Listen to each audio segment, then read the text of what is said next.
Okay, Elliot, I've listed 6 reasons why other games benefit from having luck, and I want you to explain why in Prismata we didn't need luck to achieve the same results. Alright, reason number 1 is novelty. A lot of games use randomness to force players into new situations. For example, in card games, every opening hand you draw is different, and you gotta learn how to play it. Prismata doesn't have any RNG once the game starts, but before the game begins, you get a randomly selected pool of units that both you and your opponent can buy from. In Prismata, because both players get to buy the same units, there's no imbalance where one guy gets a good hand and the other guy gets a bad hand. You always have access to the same units, and so you get novelty of different situations with different units being available without the cost of the imbalance of having different hands of different strengths. And I think that is a better solution to giving novelty to each game without having randomly selected hands that could be imbalanced. Okay, reason number 2 is a lot of games have luck to generate excitement of the unknown. You don't know what the die is going to come up next turn. You don't know what card you're going to draw next turn, and this could create surprises and it could create excitement. So why don't we need this? Well, yeah, I think that's what a lot of games have going for them. The random, exciting things that happen tell stories. But if you look at other games with no randomness or very little randomness, games like Counter-Strike or Quake or StarCraft, and you look at the highlight videos that people make in these games, they're not showing acts of luck, they're showing acts of skill. So I think creating interesting situations, which is something that Prismata does really well with the random unit sets, and then allowing players to express their skill in these situations is actually a better way to generate exciting moments. Like in Prismata, you get all these crazy end games where each player has like 3 or 4 units left and they need to like play very carefully and tactically in order to force a win or to force a draw. Like I was watching a game today where a player in the last turn forced a draw by turning his blast forge into a steel forge, giving it 1 more HP so his opponent couldn't kill it. And it was actually completely amazing, and it went up on Reddit, and it's now like a highlighted game that people are celebrating. And there's no luck needed to have that wonderful moment in a game. Okay, so reason number 3 that a lot of games use luck is it allows for closer matches. It allows for any 2 people, even if they have significantly different skill levels, to play a close game against each other. Yeah, so this was very important for a game like Magic the Gathering. Because for a physical card game, often you're playing this game with a close group of your friends, or you go into like a card shop to play against a few other people on a Friday night, and it's a very small group of people, often 20 people or less. And if you're playing chess with a group of 20 people or less, then probably there's a very small number of people in that group that are going to be the same skill as you. They'll either be way worse than you or way better than you, and you won't be able to have an enjoyable game with them. So it's important for a game like Magic the Gathering that if you're at a different skill level, you can still have an enjoyable game with somebody. Now, for a game like Prismata, that's an online game, we have hundreds of players online at any given time. You can go to our auto matcher and get instantly matched against somebody who's very close to you in skill level. So it's no longer necessary to have the ability for a worse player to beat a better player in order for you to find an enjoyable game, because you're always going to get matched to somebody that you have a 50% chance of beating. So the 4th reason I have of why games want luck is it gives you something to blame when you're losing, when you're on a cold streak.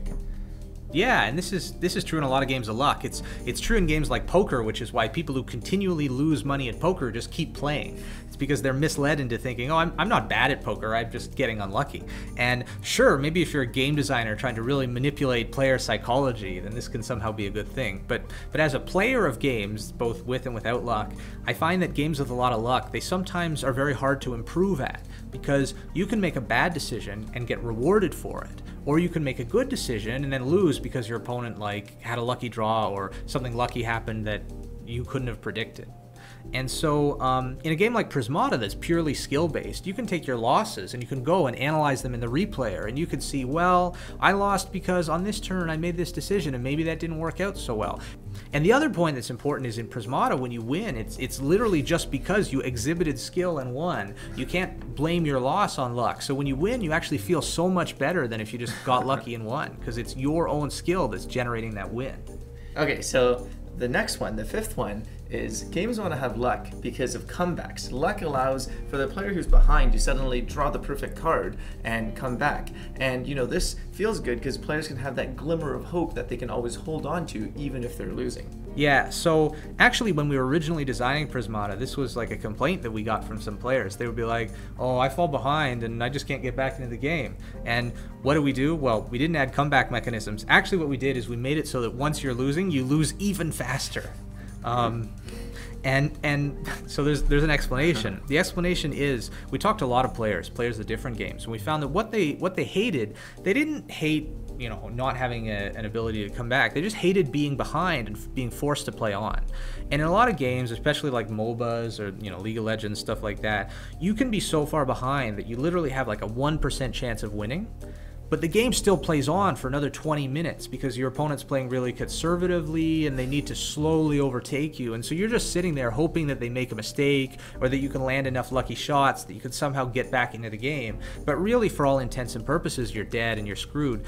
But you don't want to quit because you're trying to grind that 1% edge. You know, maybe, just maybe, you can maximize your win rate by staying in the game.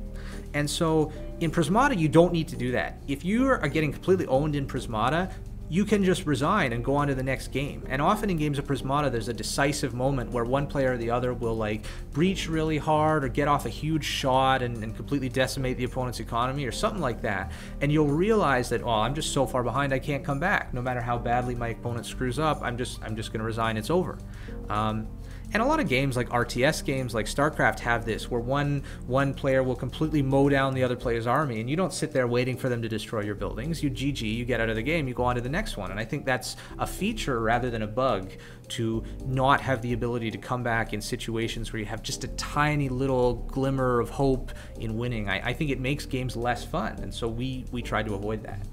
Okay, so the final reason you have to refute is balancing the game. So a lot of games have luck so that if something is overpowered or underpowered, it's less exposed. You know, you can hope that you get really lucky to defeat the overpowered unit, or you can hope that your opponent doesn't draw the really strong card in their deck. So without luck, how does Prismata survive? Yeah, this is okay. I'm basically just gonna concede the point. Prismata would have been way easier to balance if there was more luck. Like, there's basically no bones about it. When we were designing Prismata, we spent years trying to find the perfect costs of all of the units in the base set and the perfect starting conditions so that the first and second player were balanced. And it was really hard, and it took a lot of time. And there were many periods during the initial testing phases where a certain strategy was just too good, and you know, we had to deal with that. So yeah, basically, if there had been luck, it would have been easier. Now, that said, Prismata still has a lot going for it. If a unit turns out to be overpowered or underpowered, because Prismata is a digital game, we can just rebalance it. You know, we can buff or nerf cards as necessary to bring them into balance. Whereas in card games, where the cardboard's already been printed, that's basically impossible. Another aspect that's important is in Prismata, people don't actually own the units in the game. You don't have a collection of cards like you do in a game like Hearthstone or Magic. So if we rebalance a unit, it's not gonna like make the entire community angry because they invested all their money or they bought a lot of packs or they traded for a certain unit or a certain card and we're making it weaker. So people don't really get upset. You know, like, people can still have a favorite unit in Prismata, and if we nerf it, they'll be a bit sad about it, but they understand it's important for balance of the game. And usually people very much applaud changes we make to the balance that help improve the game. So it's a lot easier for us to do that. Yeah, I mean, luck definitely has its benefits, but I think once you try a game with no luck, you realize that it just feels so much better when you win, and there's such a different feeling in not having luck. I think it makes the game a lot more enjoyable to play, and I think you should all try it.